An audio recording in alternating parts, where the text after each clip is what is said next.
Bienvenidos todos, yo soy Anderson Boscan. Me encuentro ahora fuera del espacio habitual, estoy en la Fiscalía General del Estado y tengo el gusto de recibir al fiscal general Paul Pérez Reina. Bienvenido, doctor. Gracias por darnos la bienvenida, más bien. Claro, siempre a las órdenes. Normalmente nosotros invitamos el cafecito, esta vez lo he invitado a usted. Por supuesto, siempre son bienvenidos. Semana dura la que nos ha tocado, un golpe terrible en la institucionalidad, una burla al sistema de justicia, a la autoridad en el gobierno y al país en general, que esperaba que la impunidad y la fiesta de la impunidad de 10 años acabara. Fernando Alvarado se ha fugado. ¿Qué responsabilidad tiene usted? ¿Qué asume y qué no? Bien, muchas gracias. Buenas tardes. Gracias por el espacio. Miren, yo creo que en este momento nosotros estamos atravesando precisamente una crisis en función de que algunos controles han fallado y obviamente estos controles que han implicado o pueden implicar responsabilidades de funcionarios que se encontraban realizando las operaciones directamente.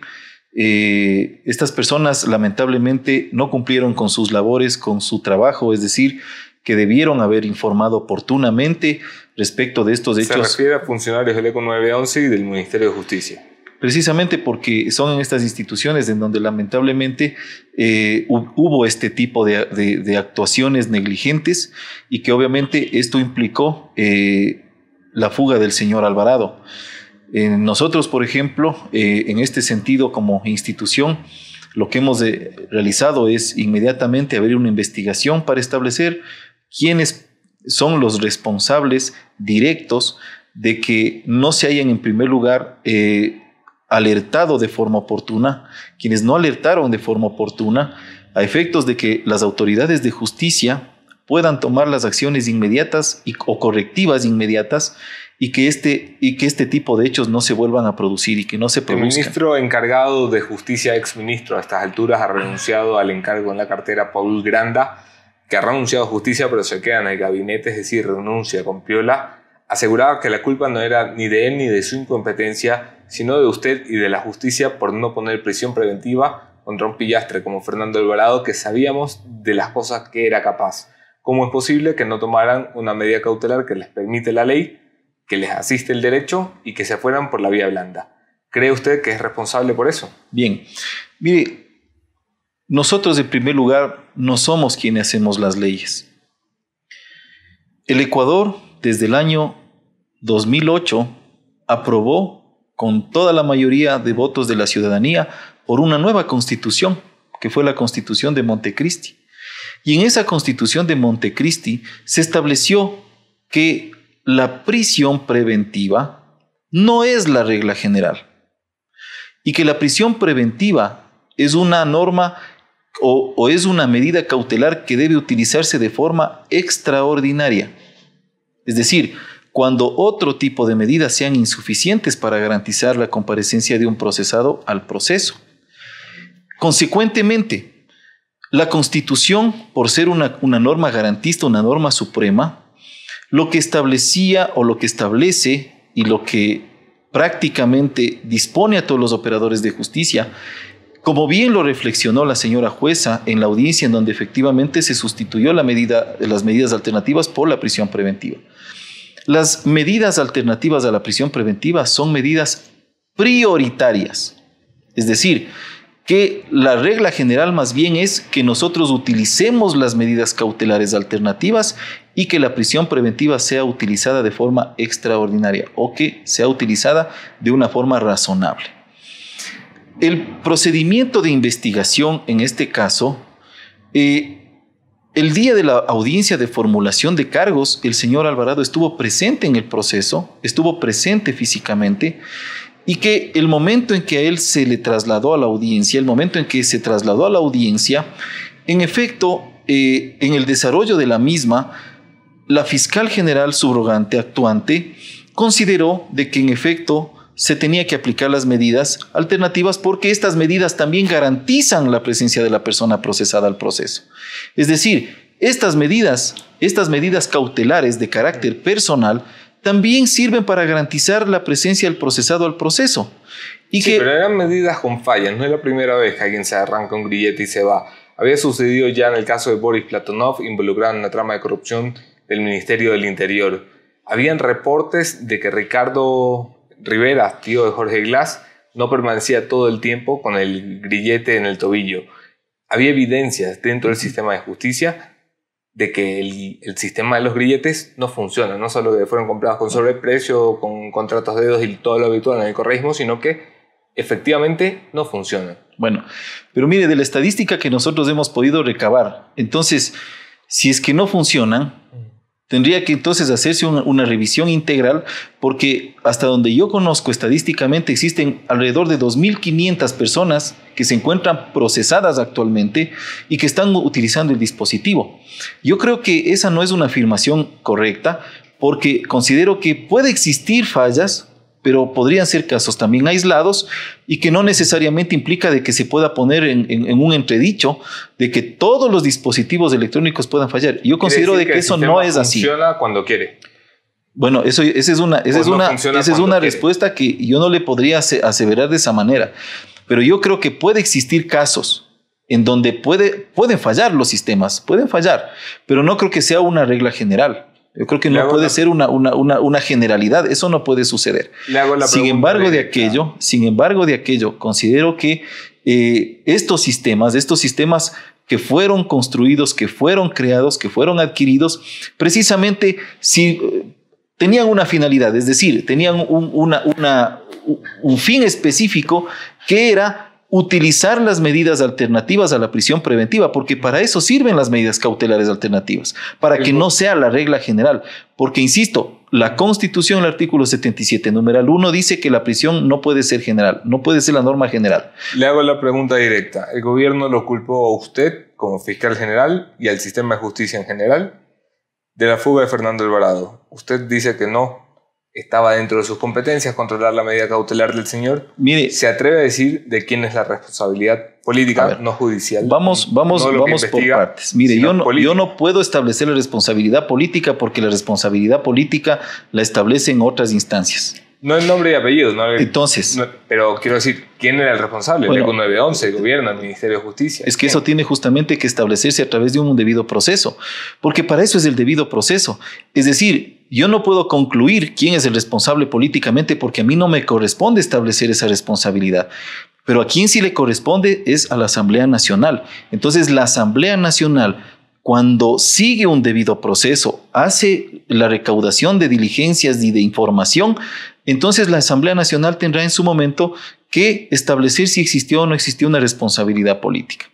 Pero lo que sí le puedo yo manifestar en este momento es que, si bien es cierto que ha existido una falla en el sistema, ha existido una falla no solamente de un día, sino que conforme se presentó el informe en la Asamblea Nacional, nosotros hemos presentado una línea de tiempo en donde hemos explicado cómo es que este dispositivo, que en un inicio el dispositivo estuvo perfectamente monitoreado.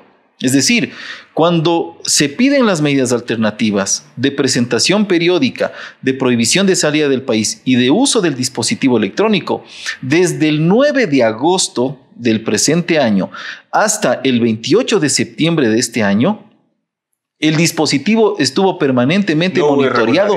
No hubo ningún tipo de irregularidad. ¿Cómo es posible que luego se presentaran casi 300 manipulaciones? Entonces, esa es la falla. Entonces, esa es la falla. ¿Por qué? Porque desde el 28 de septiembre que se empieza a notar ya una anormalidad en el uso del dispositivo electrónico, entonces el funcionario operador tenía que tomar inmediatamente la precaución, porque así dice el reglamento de uso de dispositivos electrónicos. Tenía que haber informado de forma inmediata a las autoridades de justicia para efectos de que se tomen las acciones correctivas necesarias y que obviamente nosotros como institución, una vez alertados, podamos igual solicitar un cambio de medida a la jueza de garantías penales, porque así establece el debido proceso. Entonces, si nosotros en este momento podemos considerar... Eso demoró 4 días. Exactamente. Un momento de conmoción en este país, un golpe brutal en la institucionalidad. Desde el 28 de septiembre. Demora 4 días para darle prisión preventiva a alguien que ya se nos había fugado.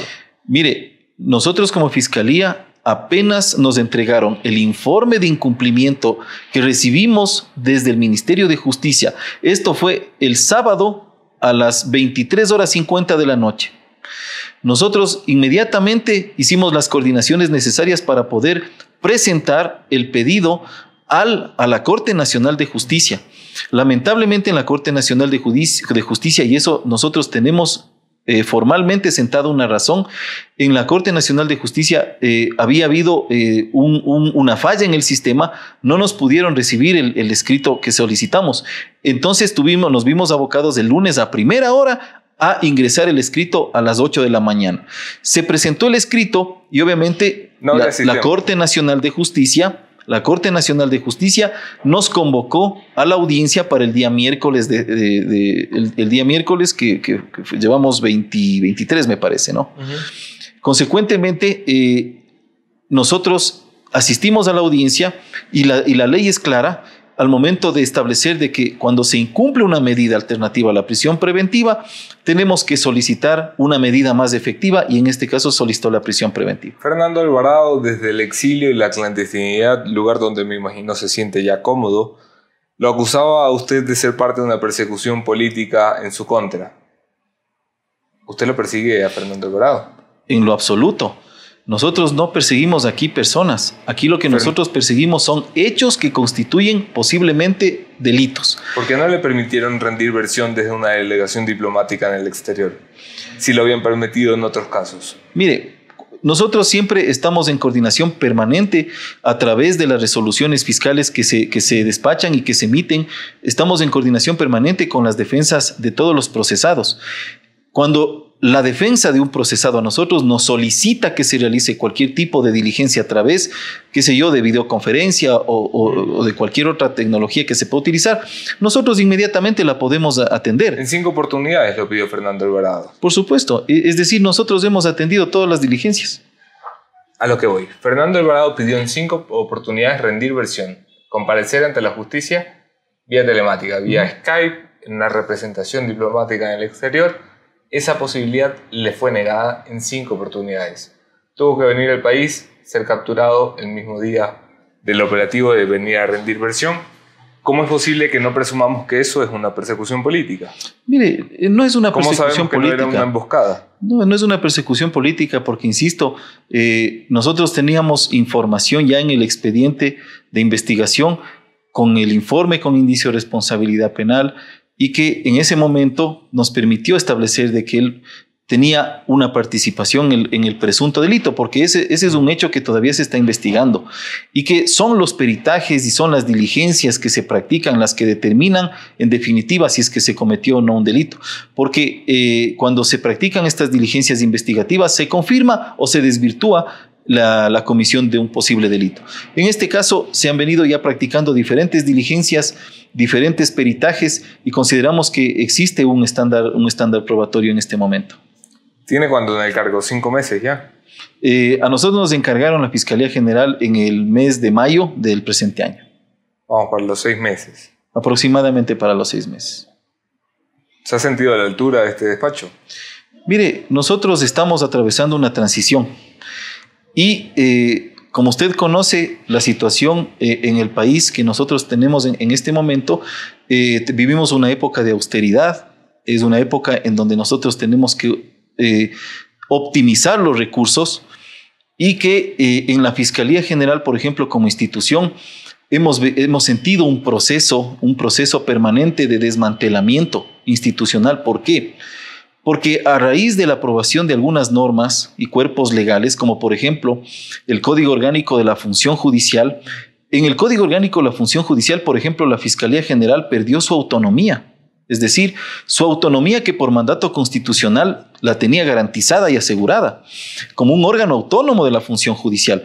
Pero lamentablemente, en la aprobación del Código Orgánico de la Función Judicial, la Fiscalía General perdió su autonomía. Y, por ejemplo, ni los concursos...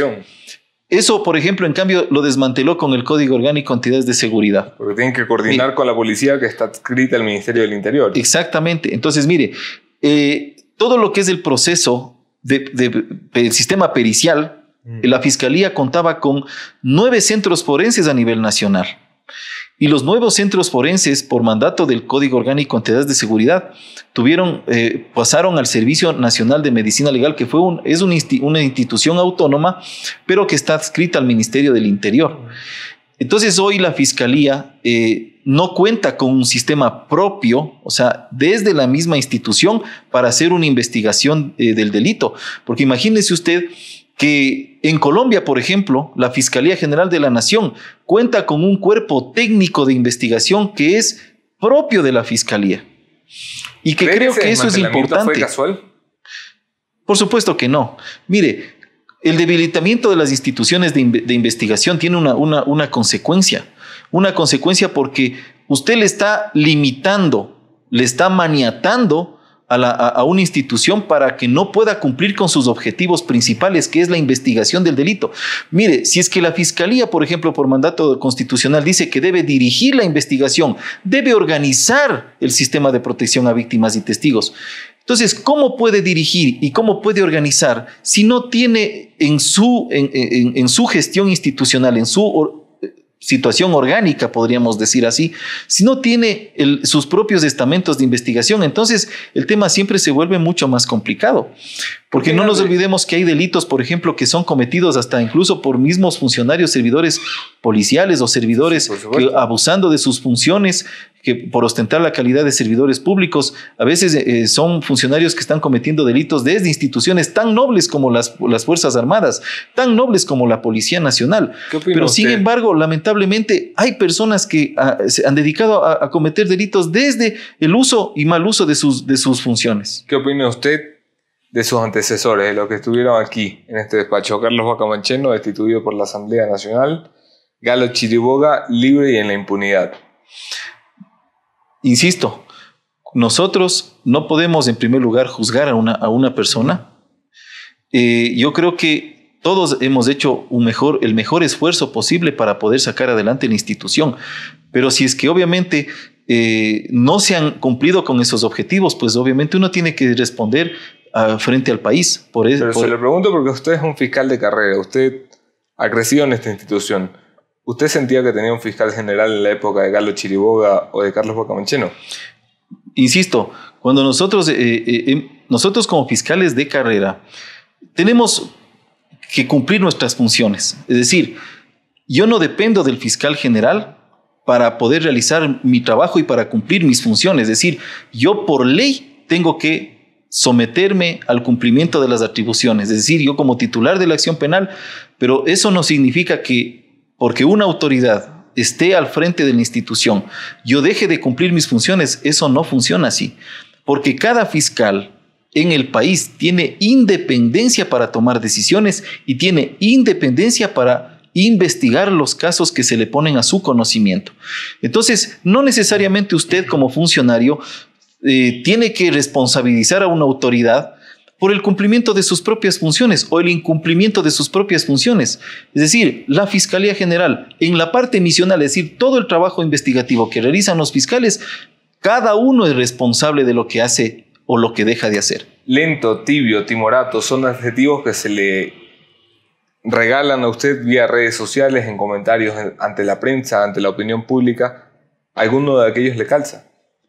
Mire, ninguno, porque cuando nosotros asumimos el encargo en la Fiscalía General, nosotros tuvimos que enfrentar los juicios más complejos que habían estado en la lista de espera, pendiente de audiencias. Así que prácticamente los 2 primeros meses, incluido el tercero, tuvimos que pasar todas las audiencias más complejas. El caso que se siguió en contra del exministro de Hidrocarburos por enriquecimiento ilícito, el caso del excontralor general del Estado. Exactamente. La audiencia de apelación del exvicepresidente, la audiencia por el caso del señor Balda, en donde está procesado el expresidente. Y estos casos, estimado Anderson, no son casos sencillos, son casos complejos, son casos extensos que tienen muchísimas investigaciones y que en el debido proceso se tiene que tener todo el tiempo para poder responsablemente obtener los elementos de convicción. Mire usted, por ejemplo, si nosotros solamente, si me permite solamente terminar esto. Mire, desde que yo asumí la Fiscalía General del Estado, hemos tenido que dedicarnos no solamente a la parte de gestión administrativa misional de la Fiscalía, sino que también hemos tenido que dedicar el tiempo suficiente para en los 90 días y en los 3 meses poder aportar los elementos de convicción, de cargo y también los que sirvan para descargo, porque efectivamente el trabajo de la Fiscalía es ese. Entonces, me cita usted 4 casos, señor fiscal. Carlos Pareja Yanuseli, que estaba preso cuando usted llegó a este despacho. Carlos Pollitt, que estaba prófugo cuando usted llegó a este despacho. Jorge Glass, que estaba preso cuando usted llegó a este despacho. Rafael Correa, que no había sido vinculado, que es un caso que usted ha impulsado casi desde cero porque fue reabierta esa investigación por Carlos Bacamancheno. Básicamente es un caso con resultados. Resultados tampoco porque el señor está prófugo también. Quiero decir, ¿cómo le explica usted a la gente que está esperando que la impunidad se acabe, que los corruptos vayan a donde deben estar, en la cárcel, que se acaben los privilegios para una clase política que nos ha asaltado? ¿Cómo le explica usted a esa gente que se ha demorado 6 meses en un caso verdaderamente importante? Bien. Que los otros que ha tenido han terminado, como el de Fernando Alvarado, correcto, todavía en el aire. Vamos a responder. Mire, cuando nosotros ingresamos acá a la Fiscalía General del Estado, lo primero que hicimos es revisar todos los expedientes que estaban en investigación previa. Y mire, tome en cuenta que ha habido casos desde el año 2012 que ni siquiera se había abierto una investigación seria. Y hemos tenido que empezar desde cero prácticamente para poder empezar a obtener los elementos de convicción. Porque si usted no tiene los elementos de convicción suficientes, usted no puede tener un caso, no puede formular cargos. Entonces, hemos dispuesto la realización de todas las diligencias investigativas, peritajes, es decir, todo lo que a mí me exige la ley para poder cumplir con el estándar de prueba. Las pruebas que van a ser presentadas ante los jueces, porque imagínese usted cómo sería de que yo vaya a presentar un caso ante un juez sin los suficientes elementos de convicción, y con toda la razón del mundo me van a exigir dónde están los suficientes elementos de convicción de los que habla la ley.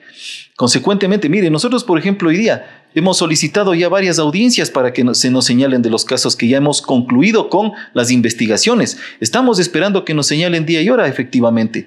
Y se han pedido también audiencias para hacer vinculaciones. Pero claro, eso nosotros lo estamos en este momento ya procesando, porque en este tiempo hemos logrado obtener esos elementos de convicción suficientes, porque realizar los peritajes tienen un tiempo que debe realizarse. Hay casos importantes en camino. Por supuesto, tenemos algunos casos que están en camino ya. Es más, insisto y le comento, hemos pedido ya las audiencias de formulación de cargos. Sí, estamos esperando que nos señalen el día y hora para poder asistir a las audiencias, y que obviamente en esas audiencias se van a solicitar las respectivas medidas. Usted es fiscal general, usted lleva causas que regularmente tienen que ver con personas con fuero de Corte Nacional de Justicia. Es decir, lo que usted investigue debe resolverse un poco más allá en la Corte Nacional de Justicia.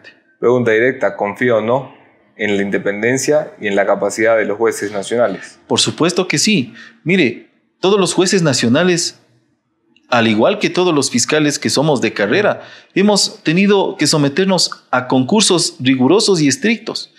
Y los concursos a los rigurosos y estrictos los que llevaba adelante Gustavo Yaik. Mire, nosotros no podemos responder. Banco de preguntas. No podemos responder si es que, sí hubo podemos. Irregularidades. Sí podemos. Pero yo le puedo decir. Hay un consejo de la judicatura que ha salido a decirle a este país que Gustavo Yaik y su catálogo vendían. Si hubo irregularidades. Los bancos de preguntas por $20 y tantos mil. Pero déjeme contestar. Entonces, si hubo irregularidades, puede existir irregularidades, pero obviamente eso igual implica que se haga una investigación seria para establecer qué irregularidades se han cometido o que se realizaron, y tendrán que responder. Pero yo creo que no podemos generalizar tampoco que todos los servidores o que todos los servidores judiciales hayan incurrido en irregularidades. Eso me parece que es muy irresponsable. Yo creo que... irresponsable e injusto. Exacto, porque yo creo que, mire, uno de los perjudicados precisamente he sido yo. A mí me perjudicaron en varias ocasiones en los concursos. Por eso yo le insisto. Entonces, esas irregularidades que se cometieron tienen que ser sancionadas, tienen que investigarse.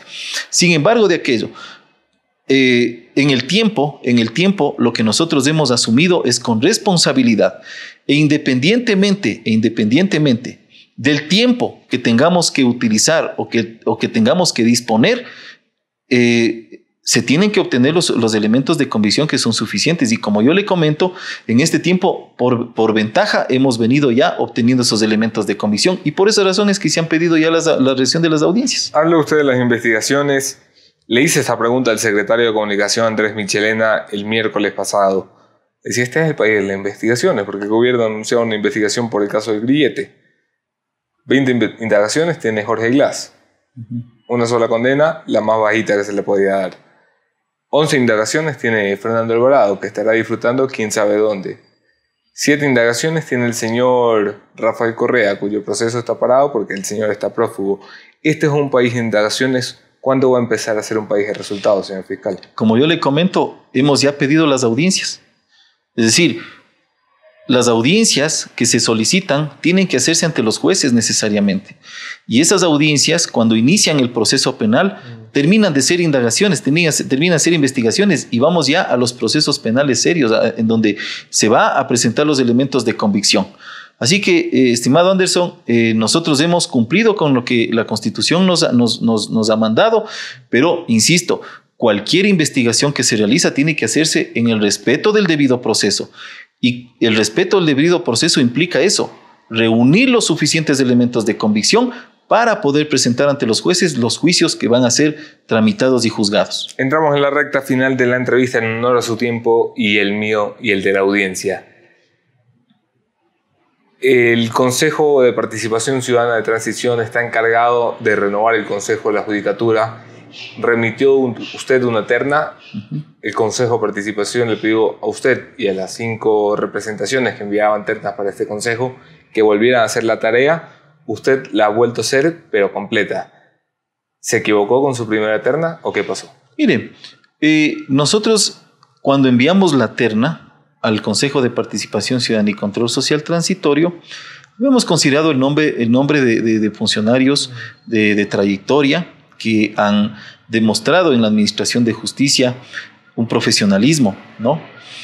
Consecuentemente, una vez que nosotros remitimos los nombres, el Consejo de Participación Ciudadana nos devolvió las ternas a todas las instituciones. Entonces nosotros, para poder rectificar, si es que cabe el término, o para poder proponer nuevos nombres, mire que en el caso de la doctora Gladys Terán, ella, por ejemplo, desistió de su postulación en la terna que se había enviado, ¿no? Consecuentemente, si es que yo tenía que cambiar a uno de las personas que estaban en la terna, yo tenía que cambiar a todas las personas. O sea, no podía solamente cambiar un nombre, tenía que necesariamente enviar una nueva terna con nuevos nombres de funcionarios igual que tengan una trayectoria, porque obviamente el momento en que se está diciendo que se devuelve la terna, que se está sugiriendo que se cambie una terna, no le está diciendo por una persona, pues, le está diciendo por la terna.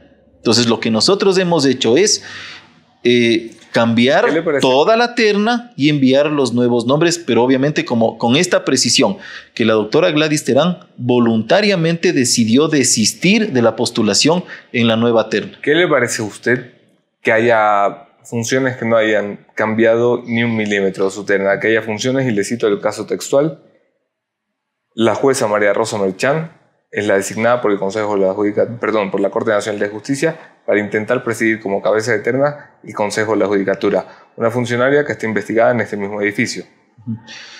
Mire, ahí yo sí quisiera más bien reservarme un comentario en ese sentido, porque yo creo que las autoridades tendrán que informar cuál ha sido la motivación o cuáles han sido las razones de por qué no se ha cambiado una terna. Le pido un sí. Pero sin embargo,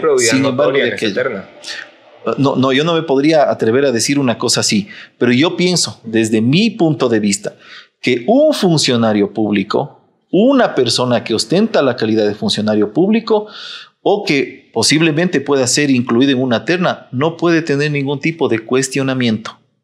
Entonces, si es que existiera algún tipo de cuestionamiento de una de las personas que esté en una terna, yo creo que, en mi caso, yo hablo por mí, en mi caso yo desistiría.